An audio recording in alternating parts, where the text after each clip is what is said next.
This is CGTN, China Global Television Network.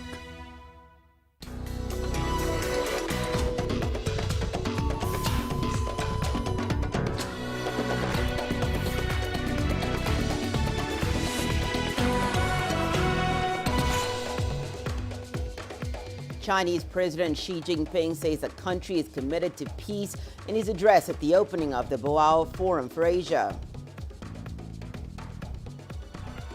Idriss Deby wins re-election in Chad amid security concerns posed by insurgents the military claims to have defeated in the country's north. And Tunisia starts to roll out COVID-19 vaccinations to inmates. Hello and welcome. You're watching Africa Live. We're coming to you live from Nairobi. I'm Hannah Viviers. Here are more stories making headlines this hour. Tanzania seeks to improve its investment climate by overhauling relevant laws and policies. And we tell you what's causing pollution levels to rise in Egypt's Suez Canal. The Chinese president says the country is committed to peace and does not want a new Cold War. Xi Jinping spoke via video hours ago during the opening of the Boao Forum for Asia. The gathering in southern China's Hainan is exploring ways to better integrate regional economies. Yang Jingxi reports. President Xi said China will uphold the country's commitment to peaceful development and win-win cooperation based on its long-standing 5 principles of peaceful coexistence, which emphasizes mutual respect and non-interference among nations. He said China will promote a new type of international relations. The COVID-19 pandemic has made it all the more clear to people around the world that we must reject the Cold War and zero-sum mentality and oppose a new Cold War and ideological confrontation in whatever form. In the world of rising protectionism, Xi called for more open trade and investment, as well as regional economic integration.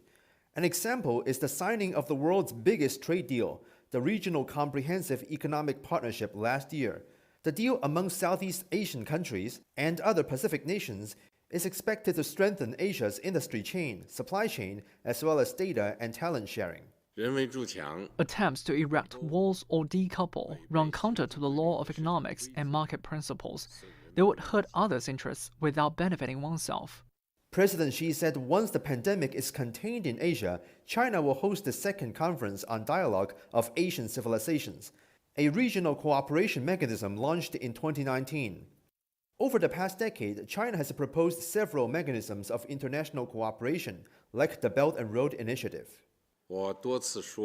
I have said on various occasions that the Belt and Road Initiative is a public road open to all, not a private path owned by one single party. All interested countries are welcome to take part and share its benefits. The World Bank says the Belt and Road Initiative is expected to help lift 7.6 million people out of extreme poverty and 32 million out of moderate poverty by 2030. She said China is also working with Belt and Road countries on combating COVID-19. China has launched vaccine co-production projects with countries like Indonesia, Malaysia, and Pakistan. E-commerce is another area that President Xi hopes to promote in the initiative. With better infrastructure and regulatory connectivity, digital trade could expect a boost. Domestically, he said China is promoting free trade by rolling out a foreign investment law, shrinking the foreign investment negative list, and further developing the free trade zone in Hainan province, where the Boao Forum is held. China will never seek hegemony, expansion, or a sphere of influence, nor will China ever engage in an arms race. The Boao Forum for Asia is marking its 20th anniversary this year. It is one of the largest international conferences to take place during the pandemic. More than 4,000 people are taking part in this event, both online and on-site. Yang Chengxi, CGTN, Boao, Hainan Province. On the Belt and Road Initiative, President Xi Jinping stressed the hard connectivity of infrastructure and soft connectivity of rules and standards. Current affairs commentator Einar Tangen says this idea is in stark contrast to the U.S. It's a contrast. The U.S. has said that there's basically one system and it's their system, but the system hasn't been working very well. So what When you say it's their system, though, isn't it a global system that China also subscribes to in many ways? In some ways, but it's not a situation where China is trying to impose its ideological form of government on anybody else. They haven't said that they said that the Chinese Communist Party has been central to China's development, but at no time have you heard him say that this is something that China wants to push on the rest of the world. That's a sharp contrast to what you see with Biden and the Biden administration, with Trump. They're saying, in essence, there's only one form of government and economics, and they want to push that along. So this is where the real contrast occurs. She has been very, very consistent in this. If you want to be a good leader, you have to be very consistent in terms of your goals, know what they are, and you have to be flexible and pragmatic in terms of the means of getting there. At this point, when the world needs cooperation on the pandemic, on global warming, on denuclearization, terrorism. Right now, we have the U.S. in particular, sometimes joined in by Europe, saying that no, we're concentrated on the ideology, not the actual results of what countries do. Boao Forum for Asia participants are throwing their support behind Chinese President Xi Jinping's calls for greater levels of global cooperation. The Chinese leader addressed the opening plenary of the forum on Tuesday. CGTN's Gov't has been speaking to experts there. Let's hear what they had to say about President Xi's speech. Following President Xi's keynote speech, experts and officials share their perspectives on the Boao Forum and the prospects of China and Asia's social and economic development. 习主席在论坛上所做的重要讲话，再次向全世界发出。 President Xi's speech sent a strong voice to emphasize cooperation and development.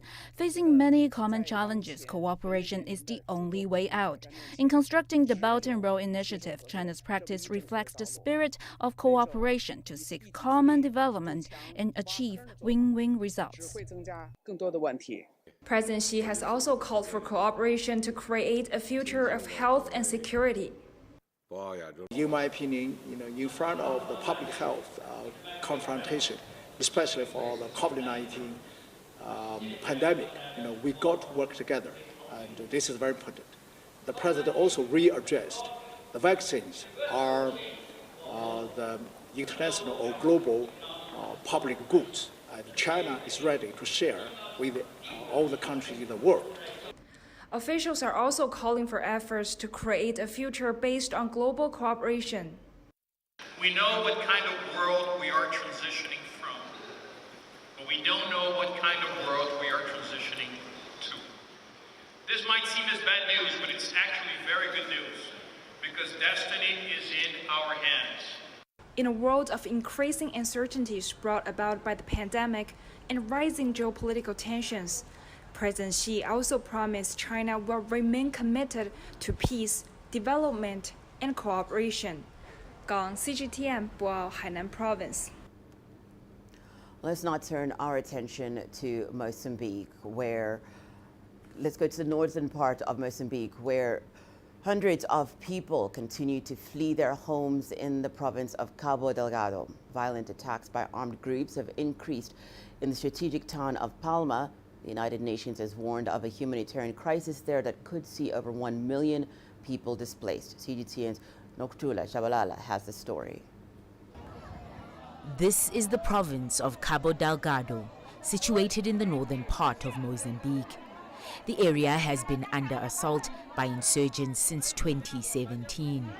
The three-year insurgency has left more than 2,600 people dead, forcing around 700,000 people, mainly women and children, to flee their homes.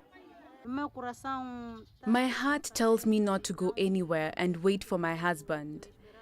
When my husband gets here, we will know where to go. Last month, the violence escalated. Armed groups fought the Mozambican army for control of the strategic northern town of Palma. According to the United Nations Refugee Agency, 19,000 people have fled the town for the nearby settlements of Nagade, Mueda, and Pemba. Many are in need of humanitarian aid. We're staying at the center with many people, and we are working in different groups in the areas of hygiene, communication, and health. Water is also being provided for hand washing to prevent children from getting sick. The UNHCR says measures are being put in place to receive more arrivals over the coming days. We have seen several families arriving in Pemba very traumatized and in difficult situations. These people somehow get separated from their relatives, including children separated from their parents. We are addressing this together with other humanitarian organizations and the government to find solutions for them.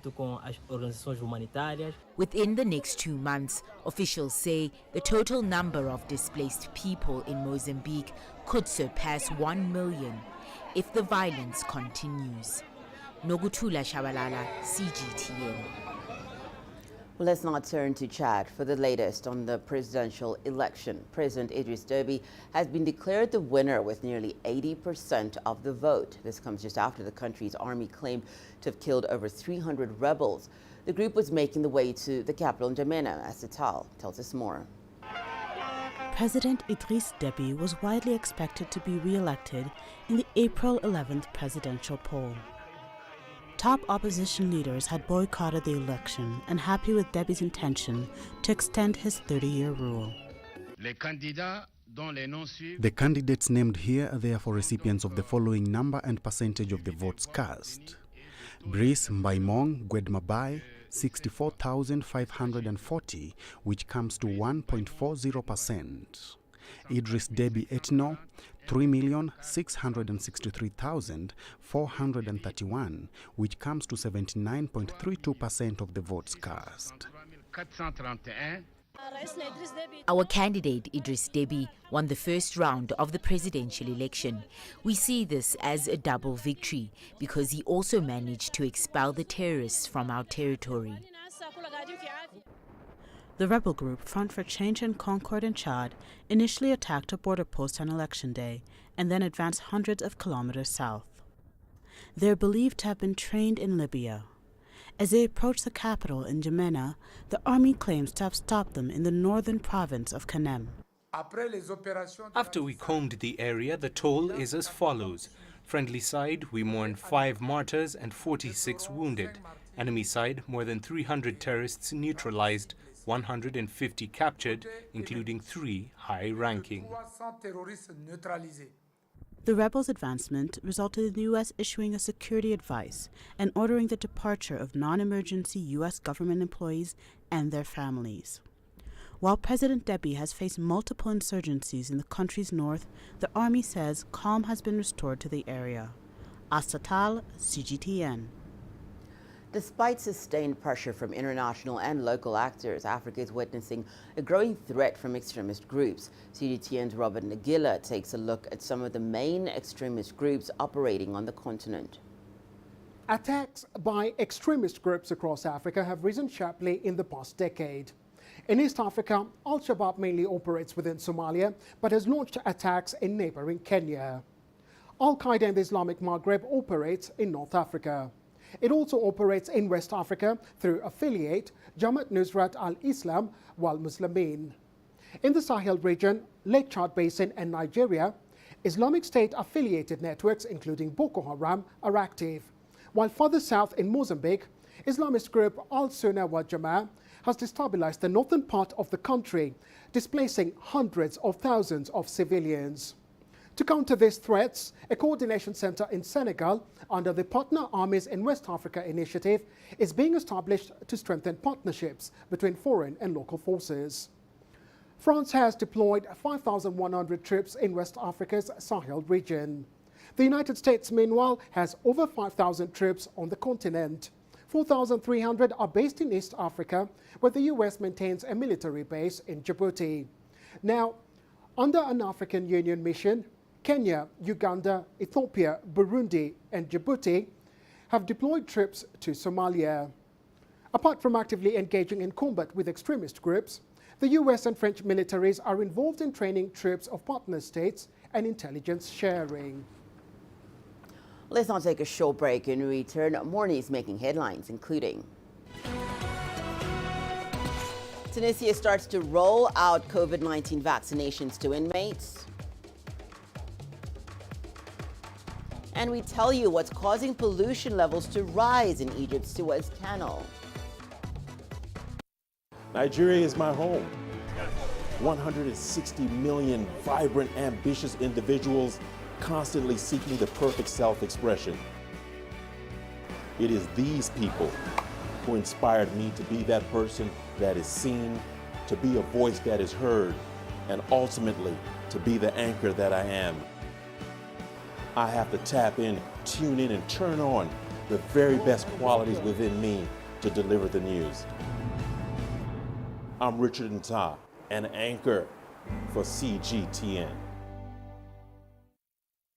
I try to not let it affect me, but there are days when it does.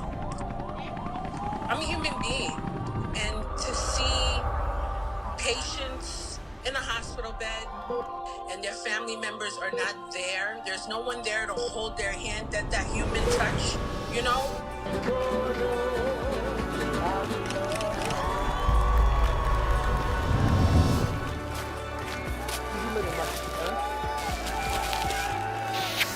I just hope everyone can remember that the situation is not permanent and that everything will get better eventually.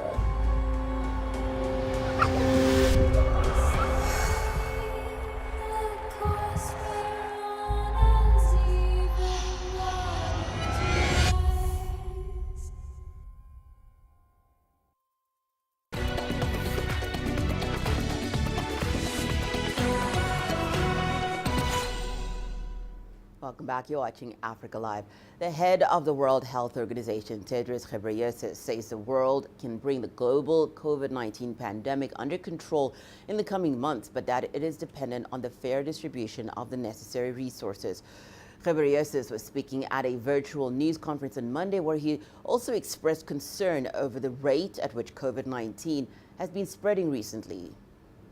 Last week, new cases of COVID-19 increased for the 8th week in a row, with more than 5.2 million cases reported, the most in a single week so far. Deaths rose for the 5th straight week, and more than 3 million deaths have now been reported to WHO. It took 9 months to reach 1 million deaths, 4 months to reach 2 million, and 3 months to reach 3 million deaths.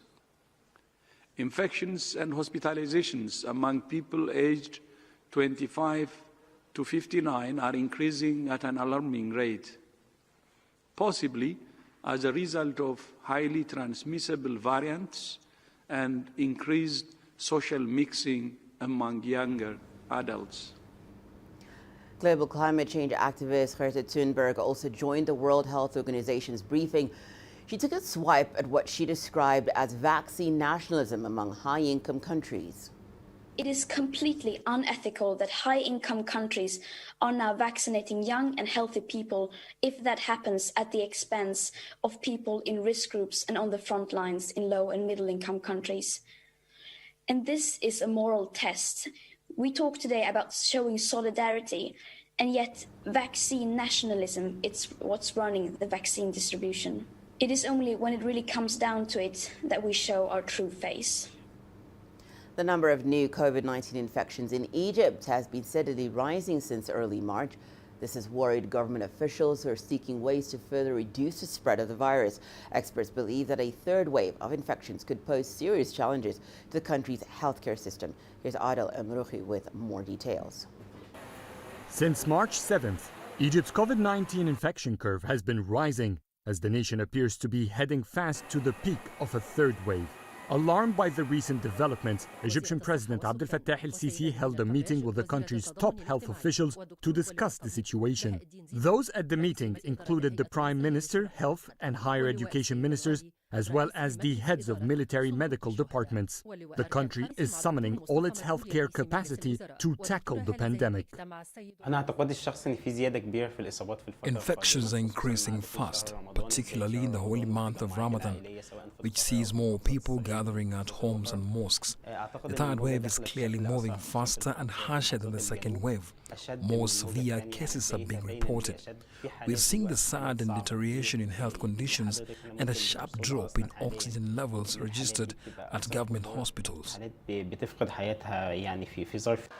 Southern Egyptian governorships are reporting the highest infections. That drove Health Minister Hala Zaid to tour that region for 3 days to ensure the public health sector's readiness for what's yet to come. Meanwhile, the Health Ministry has increased the number of COVID-19 vaccination centers from 165 to 350 this week.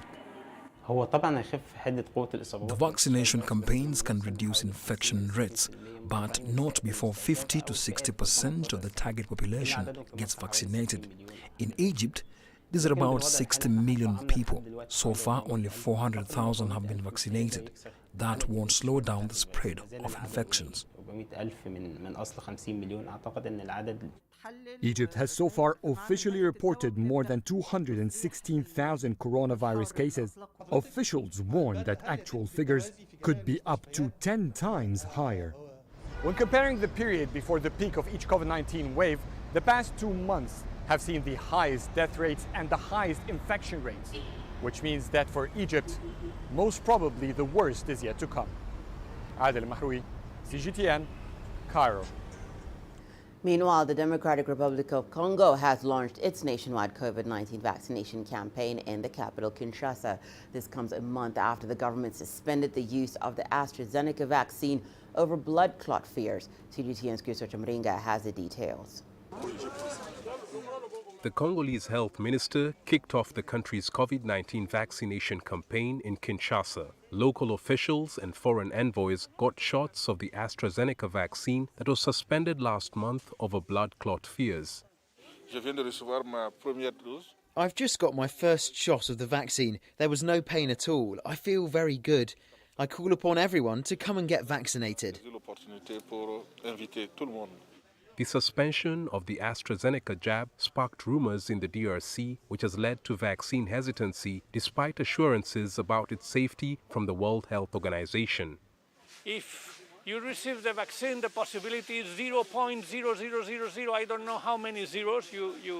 It's really incredible that people don't believe that vaccination is the best thing to do to fight this world pandemic. The vaccine will be administered in 4 of the most affected provinces across the country. Priority will be given to frontline health workers, the elderly, and people with pre-existing conditions. There are many people dying of COVID, so it's best that as the vaccine are available, that most people get vaccinated. And we need to get the population protected. So the more people vaccinated will bring the herd community here in Congo, and that will help, get less cases in Congo and eventually less deaths. The country has recorded 29,000 COVID-19 cases and more than 700 deaths since March last year. The DRC was among the first African countries to receive 1.7 million doses of the AstraZeneca vaccines in early March, but authorities halted the country's COVID-19 vaccination campaign mid-last month over fears of potential side effects. The vaccination is now being launched after the country's scientific committee approved the vaccine's safety. Chris Chamringa, CGTN, Kinshasa, Democratic Republic of Congo. Since the pandemic struck, Tunisia has for the first time begun vaccinating prisoners against COVID-19.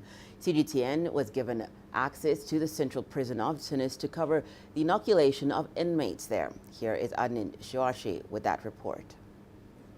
The vaccination drive targeting inmates is a partnership between the Health and Justice Ministries.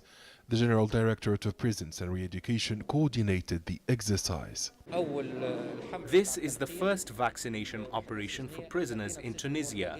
We've started here at Mornagouia prison, which is the largest correctional facility in the country with more than 6,000 inmates. We launched a sensitization campaign inside the prison. 500 inmates volunteered to get the COVID-19 vaccine after signing an official document.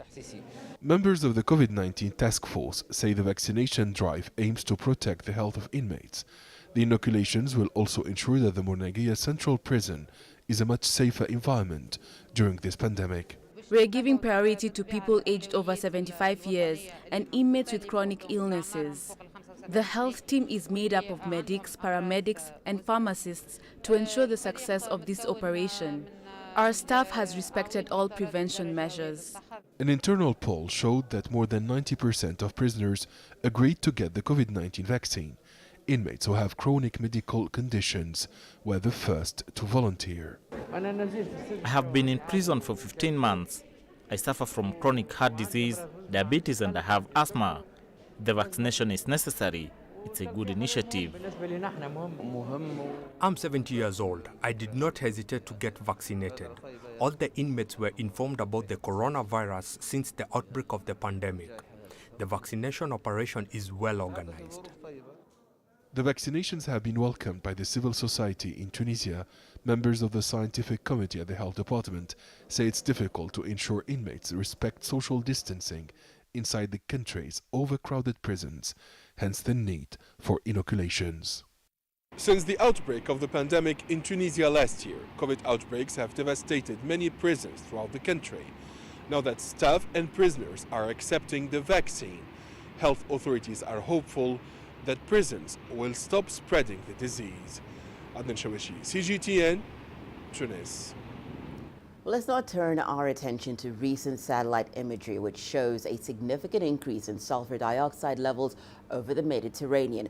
There had been fears that some of this could have been caused by the presence of hundreds of ships in the Suez Canal during a recent blockage of the waterway by a giant container ship. However, scientists now say that recent volcanic eruptions from Italy's Mount Etna are to blame for the increased pollution. Adel Emrouhi tells us more.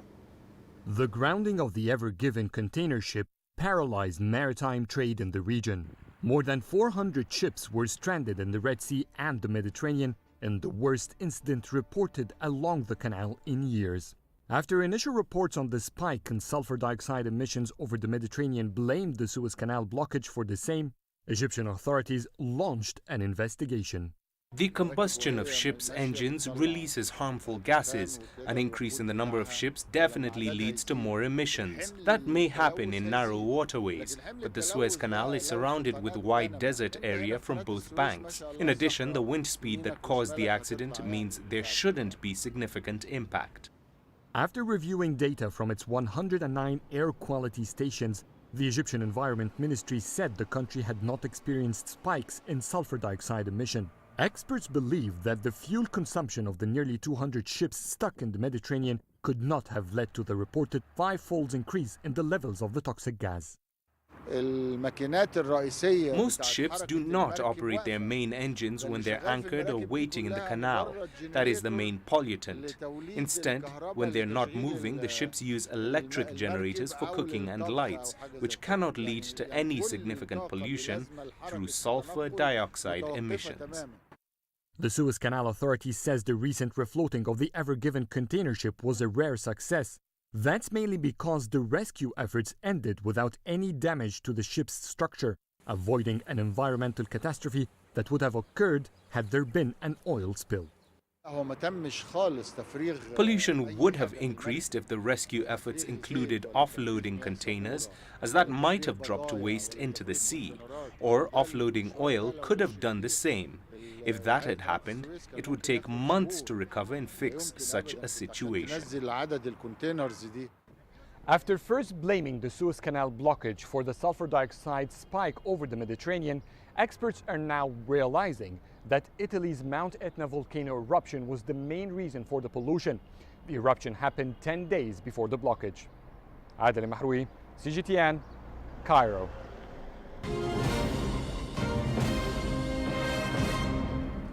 Well, here is a quick reminder of our top stories. The Chinese president says the country is committed to peace and does not want a new Cold War. Xi Jinping spoke via video during the opening of the Boao Forum for Asia. The gathering in southern China's Hainan is exploring ways to better integrate regional economies. Idriss Deby has been declared the winner of Chad's presidential poll with nearly 80% of the vote. This comes just after the country's army claims to have killed over 300 rebels. The group was making its way to the capital, N'Djamena. And the head of the World Health Organization, Idriss says the world can bring the global COVID-19 pandemic under control in the coming months, but that is dependent on the fair distribution of the necessary resources. Viviers has also expressed concern over the rate at which COVID-19 has been spreading recently. Well, those were our top stories for the hour. And just to recap there, let's now take a look at what's coming up in the world of business. Tanzania seeks to improve its investment climate by overhauling relevant laws and policies.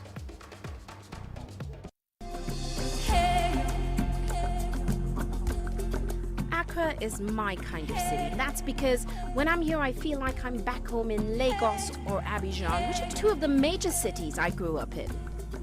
Business in Africa is high risk. After about a decade covering business news on the continent, I've learned it's all about the high risk, but also the high returns and the high energy. You simply have to adjust in order to keep pace. When I started out as a journalist, my dream was to open people's minds to the different perspectives. From the CEO in the boardroom to the trader out in the street, we all have different stories. From Accra to Addis Ababa, from Cairo to Cape Town, and I wouldn't have it any other way. Here at CGTN, we realize that Africa is on the move, and it's moving fast, but we're moving right along with it. I'm Ucheo Koronkwo, and I'm a business anchor and reporter at CGTN.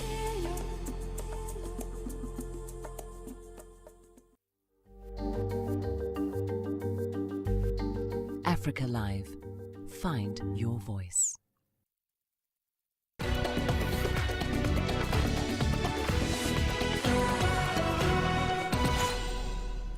It's time now for the business news. Tanzania has announced measures aimed at improving the investment climate in that country, including overhauling of laws and policies. The move is in response to President Samia Suluhu Hassan's directive to government officials to remove all hurdles that investors face in the East African nation.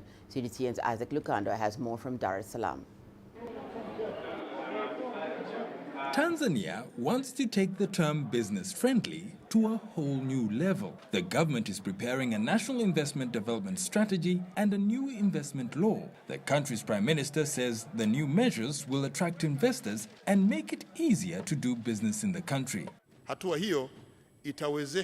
This step will enable many investors to come to the country, and it will also enable Tanzanians with capital to invest it, bring technology and know-how in order to rapidly grow the economy, generate employment and bring development in general.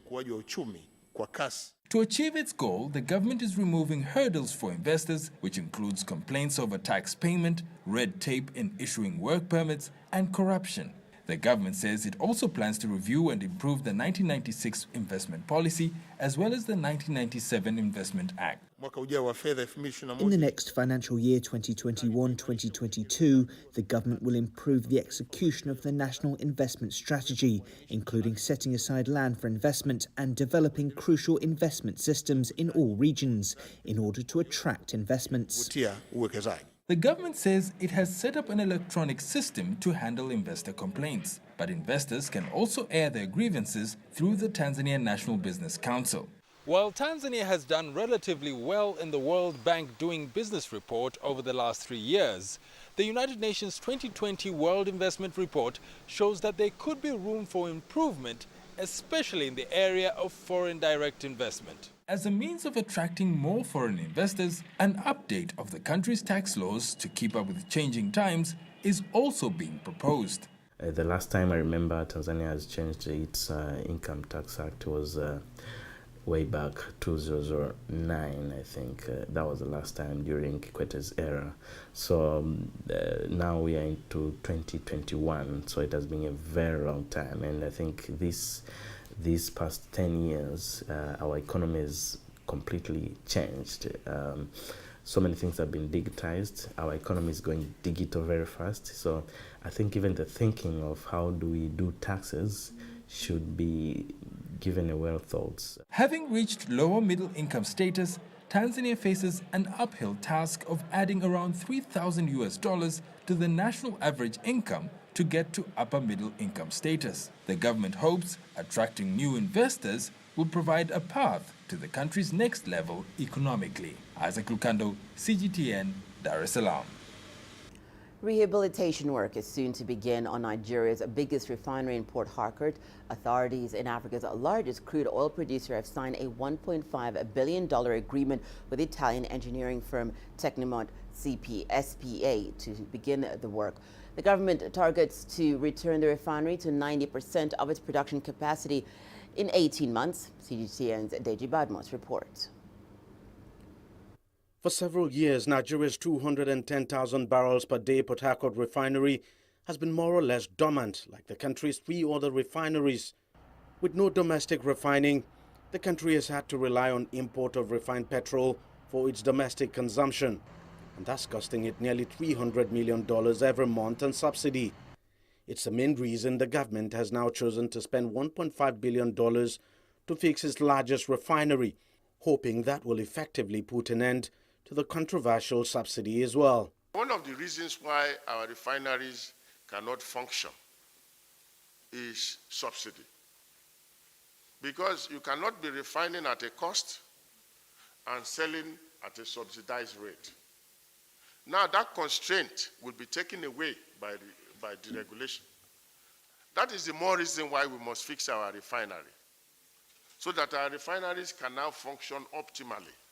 The rehabilitation of the refinery will effectively restart domestic refining of petrol. It will also cut down on petrol imports, saving the country much-needed foreign exchange as well. It is an excellent plan. It is an excellent initiative. The concept is straightforward. Get the crude oil from the wellheads or Christmas tree within Nigeria in Naira. Move them to the respective Nigerian refineries, whether using trucks, wagons, or trains or pipelines in Naira. Refine them in Naira. Distribute them in Naira. Gain your Naira and free yourself from exchange rate differentials and pressures. There have been calls for the outright sale of the refinery instead of fixing it, but the government has chosen to get it operational for now. A functioning refinery will definitely fetch more for the government than a non-functional refinery. That is why we feel that we have to rehabilitate this refinery, and then government will decide what to do with it, whether to privatize it or whether to commercialize it, whether they want to concession it. That is for government to decide, but that will be the next, at the next level.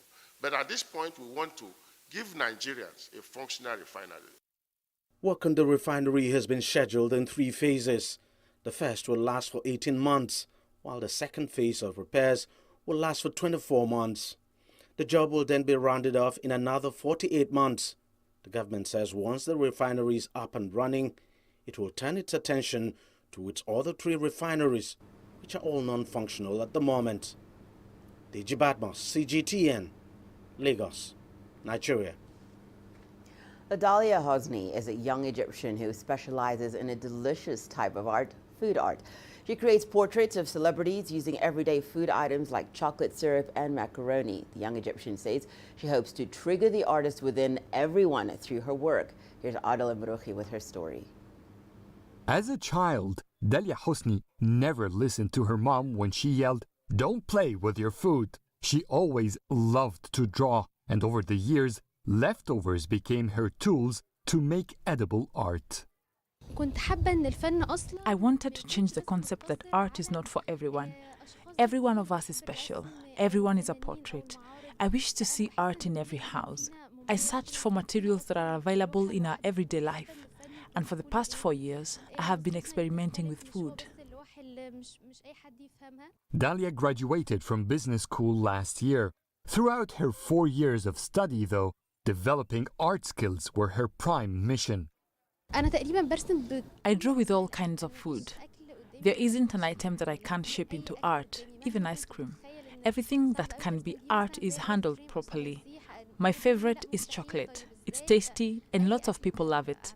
This kind of art is not popular globally.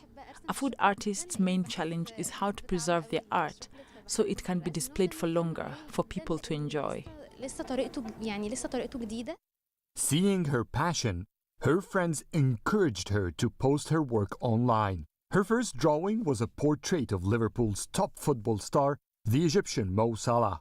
Delia used spaghetti for his hair. The photo trended in Egypt. The 23-year-old artist instantly knew that she found her goal in life. Online, she inspires tens of thousands of followers, many of whom are interested in drawing with food. I feel very happy when I post my painting on social media and then people try to replicate my drawings. Some send them to me. No matter how simple the drawing is, I feel proud. And that one person might have loved art because of me. This is my mission after all. Art for all. The young Egyptian now gets professional requests to do advertisements, but she doesn't want the business side of her artwork to detract from her passion. So from time to time, she comes to inspirational places like here at the Great Pyramids of Giza to connect with her passion and plan her next steps. Adil Mahroui, CGTN, Cairo. Time for us to take a short break. On return,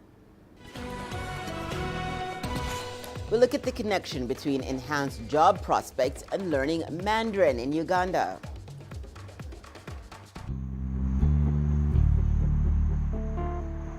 Mimi sijapiga nyongolo wase pale kuna wase wengi.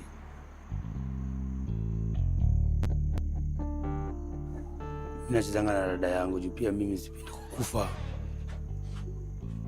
Ilikuwa ni asili yangu ndo pia familia yangu pia iweze kukula.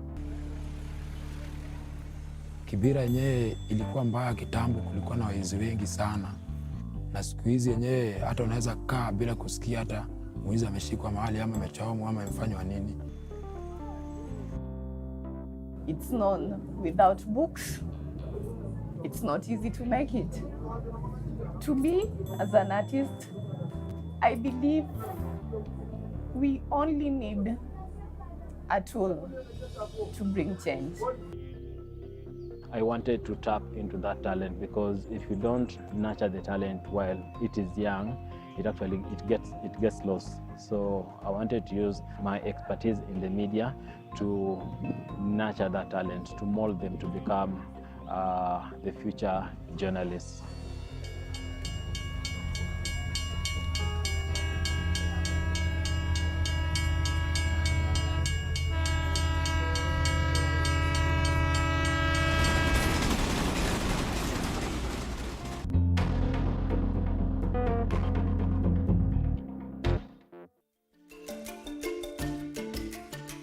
Africa Live.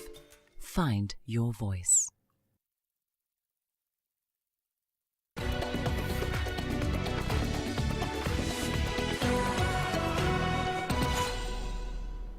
Let's head over to Uganda, where more young people there are studying the Chinese language to increase their chances of getting jobs. Figures from the Chinese Chamber of Commerce show that over 350 Chinese companies have set up businesses in Uganda. Many young people are learning Mandarin to seek work opportunities in the Chinese ventures. CGTN's Hilary Ayesiga reports. Reciting the Chinese alphabet, Hilda Ayebari is a qualified Chinese language teacher in Uganda. And today's lesson is about learning Chinese language characters. The beginner's level is comprised of sounds, Chinese sounds. Basically the pinyin, the one that looks like the English alphabet. However, it's just the sound system. So when we break down the pinyin, they can later on, if they learn how to pronounce the pinyin, they can read on their own the pinyin. Hilda is among 100 secondary school teachers trained by the government in partnership with China to teach Mandarin. For 2 years now, Hilda has been teaching Mandarin in this school. She says more than 500 students have learned how to speak the language. But for these students, this is more than just learning the language. There are businesses which want specific languages. So if you have Chinese and you know it in your head, like you can actually get a job which pays you money. Figures from Uganda's Investment Authority show China was the top investor in 2019, creating over 40,000 jobs for Ugandans. China is investing in road construction, power generation, manufacturing and agriculture, among other sectors. But the language barrier remains a key challenge for many Ugandans. Hilda hopes to bridge this communication gap to open more opportunities for these young people. Hilary Isga, CGTN, Ndeje, Central Uganda. South Africa's University of Johannesburg launched an acupuncture center and museum in collaboration with the Fujian University of Traditional Chinese Medicine in 2019. That cooperation did not stop there and has since grown to support more learners of complementary medicine, as Angela Coppola now reports.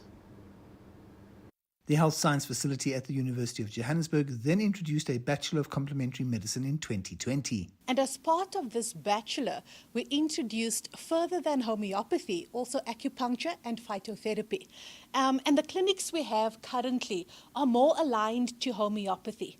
And so we had to bring a platform that would treat, but also train our students with regard to acupuncture and our clinicians and give them that platform to really get stuck in acupuncture and the treatments of acupuncture. The local medical fraternity showed a lot of interest in Chinese medicine and the additional courses offered. And with that, we also added on the postgraduate diplomas. So practitioners or diagnostic practitioners in practice, like doctors or your chiropractors or any other medical discipline where they are diagnosticians, they can then also do these postgraduate diplomas and offer these modalities of treatment to their patients. Medical practitioners are responding to a growing appetite for complementary medicine from their patients. Now, I really like that type of medicine where you go into such depth with your patient to make sure that you're finding out what's going on, not just maybe just looking at the symptom they're complaining about, say, for instance, a headache. We want to look at underlying causes of the headache. Why do they have a headache? What's the root cause? So maybe it's their pillow. Maybe their pillow is too small or too big and it's causing neck pain, which is causing headache. For some doctors, it doesn't stop with patient treatment. I like to do lecturing to pass on my knowledge to the students and to help ensure that they have good knowledge as well in the future so that they can be the best practitioners that they can be. So it's a nice way for me as a practitioner to be constantly working with the material so that my knowledge is also as good as it can be. Chinese medicine seems to have come to the mainstream now with lots of practitioners involving themselves in the course material so that they can add value to their patients. I'm Angelo Coppola for CGTN in Johannesburg, South Africa. Well, let's now take a short break. Your sport news is coming up after the break, including... We bring you reactions to the proposed European Super League as plans get underway.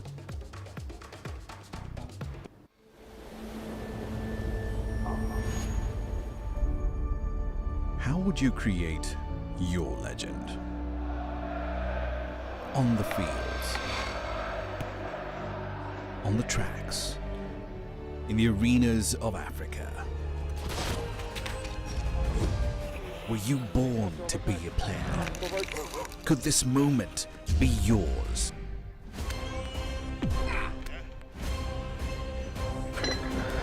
Sports Scene. Find